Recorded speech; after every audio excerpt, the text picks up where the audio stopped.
Hello, everyone. Welcome to Taunus Foto Gallery, and particularly welcome to Leigh Schneider. Leigh, thank you very much for being here. This is to have a little chat with Leigh to introduce you to her images, two of which are behind us here. They're stunning. Leigh is from New Zealand, and I think we're going to start by you telling us a little bit about your story. Yes, Go sure. ahead. First of all, thank you so much for having me, and thank you to whoever's watching. But yes, a little bit about me. So yes, as David said, I'm from New Zealand. I've been living in Germany for the last 7 years or so. I met my husband in New Zealand, who's German, and we moved over here together. So yes. That's great. That's and me. It's so nice. And you've been here for some time. Yeah. And there aren't many New Zealanders who actually live north of Frankfurt here, but welcome. Thank you. And I think we'll go on and look a little bit more at your story and how you got into photography. And I think what's most interesting are some of the stories you're trying to tell. So let's go back a few years, because I don't think you started photography that recently. And how did you get into this? Yes. Well, first of all, I started the very first time I picked up a camera was at high school, and I started with analog, so black and white photography with a film camera. And that was my first experience of photography, and I really loved it. I really loved working in the darkroom. But I went on to end up training as a graphic designer, and I worked in that field. And photography was just kind of a background thing I didn't really continue with. And then in 2017, I was really inspired to start properly with photography. And one thing that also spurred that on was that we had a house robbery, and all of my gear, all of our electronics, and all of my graphic design files and everything from that time were all taken in that robbery. So you had to start again. So I actually had to start again anyway, and I kind of wanted to be doing something else anyway. So it was kind of, it was just that push that got me to the point where I was like, okay, I reinvested the insurance payout into my very first full frame digital camera, and I started seriously self-teaching with photography. So that's how it started. Okay. And what I've gathered from our conversations are these fascinating stories you tell. You've obviously worked with people who have maybe been in a depressed state and helped show them the way forward. What I find so amazing is how I think every single one of your images, you have moths. Yeah. Not butterflies, moths. Yeah, it's very important. And that's it's something to do with the attraction to light. Yes. So that's the distinction I find. I work a lot with symbolism in my work, and as you said, I did have some experience working. I worked for a couple of years in mental health support, and so I was working with people who had quite severe mental health problems and needed support for their everyday lives. And so, you know, I do have a bit of a background with that sort of thing, and a lot of kind of empathy for that. And yes, as you said, the moths have kind of that different symbolism that they carry than a butterfly does, where not only do they have the same symbolism of kind of, you know, re-emerging or developing or transforming into something new, but they also are drawn to the light, and they're always seeking after the light. And so that's kind of important for the symbolism in my work. Great. So let's look at some of your images here. And this is a series of images called Messengers. And on the left, we have Through the Black, and on the right, Rouse. So tell us about these. Yes, so these are the first images that kind of began this whole series, and they are about kind of turning out of a dark place and you know, finding that one thing that kind of helps you to do that, essentially. So this character is in this dark place and obviously having a difficult time, and this moth is representing this messenger, which is like kind of the one thing that gives them hope again. And I also like to kind of show that choice.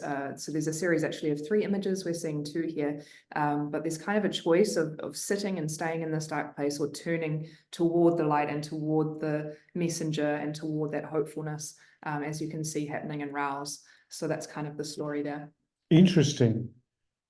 And let me ask you before we go into Gone to Seed, are these photography models? Are they people you know? Are they friends? Or how do they look like they're done in a studio or some studio kind of environment, not out in the open? Yeah. So how do you find the people to photograph and persuade them that they should have, in this case, moths attached to them? Yeah, I'm very lucky. I've been so lucky with the models that I've found to work with. I find most of them online, and we work with each other, and they're usually excited about the work too. So they've generally been quite brave in letting me stick insects on them and all sorts of things like that.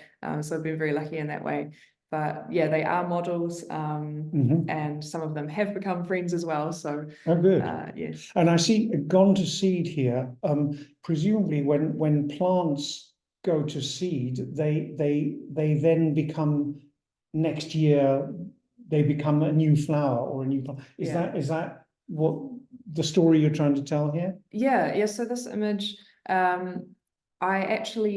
it kind of came about quite organically. I'd collected the wildflowers for another image that I was creating at the time, and I noticed that they were kind of leaving all these little bits, like shedding all these pieces all over our apartment at the time, and they were all getting stuck in my socks and they were all over the place. And I realized that while I had at first seen these as kind of dead plants, and I just thought they were beautiful, I realized that they were actually full of all of these seeds. And to me, that really symbolized like potential. They appeared to be dead, it appeared to be hopeless, but they were full of all of this potential, ready to start again. Yeah. And so that kind of, as I said, I work with symbolism a lot in my work. And so that kind of was symbolic for me of, again, a character who's kind of maybe, in a place of loss or in a difficult place. And then, it may appear that they're surrounded by loss or by all of this kind of dead stuff, but they're actually surrounded by all of this hidden potential.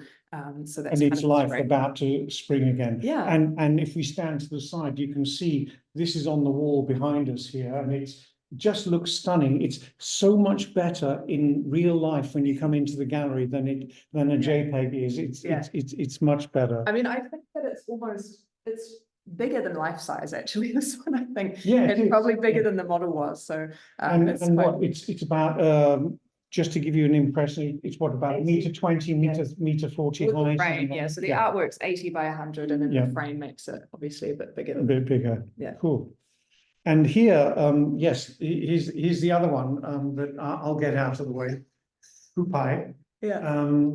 And yes, this looks like there's a spider's web or some kind of web So holding these people together. That's cool. So tell us about Pupai. Yeah, so again, another symbolic story whereby we kind of are aware of the symbolism in terms of like butterflies or moths and how they build this, in the moth's case, cocoon. And it's the place that they are in the transformative stage of their life.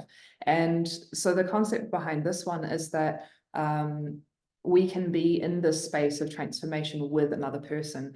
And so it's about relationship, and it's about love, and it's about transforming and growing together as a couple, rather than as an individual necessarily on your own, and how you can hopefully emerge together out of this space intact. That's the idea.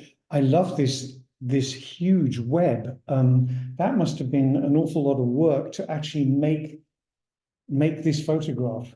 Yeah, well, I mean, as I said, I'm very lucky. I have very patient models that stood there and let me kind of encase them, and place all of these moths on them. So yeah. Cool, very cool.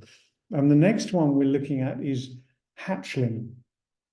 Hatchling is something that's just sprouting, just it's a newborn baby. Yeah. Yeah. Okay. Yeah, so another story of transformation, and I kind of see this character as though they, we've got this kind of almost bandaging material around them, as though they've been wounded perhaps, or they're just kind of starting to have this come off and fall off, and they're emerging, their new wings are kind of sprouting from their back, and they're still too small that they can't really fly yet, but they have this potential. So again, it's a lot of the similar symbolism in terms of potential and transformation and growth and all of that sort of thing. Looking forward to the future. Yeah. Yeah. positive future. Yes.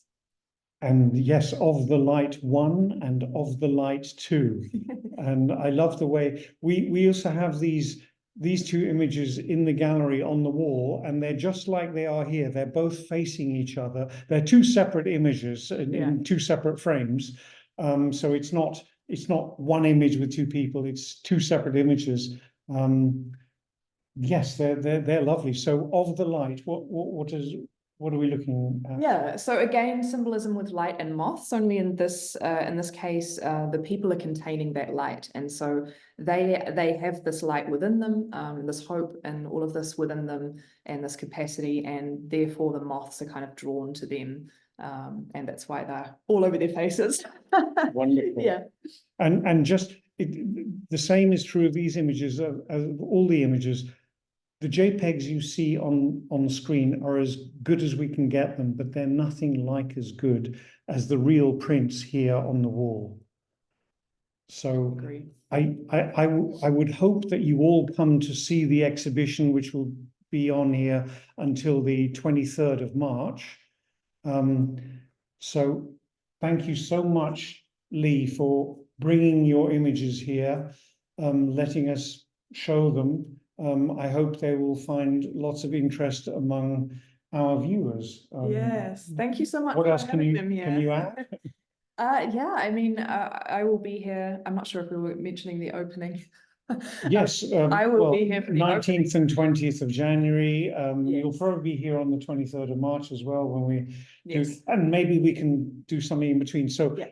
do come if you can, and if you would like to meet the photographer Leigh, just let me know. Give me a call, taunusfotogallery.com.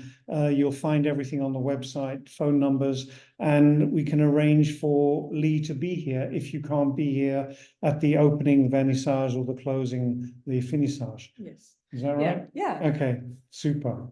Thank you very much, and I look forward to seeing you all here in the gallery as soon as possible. Thank you. Thank you.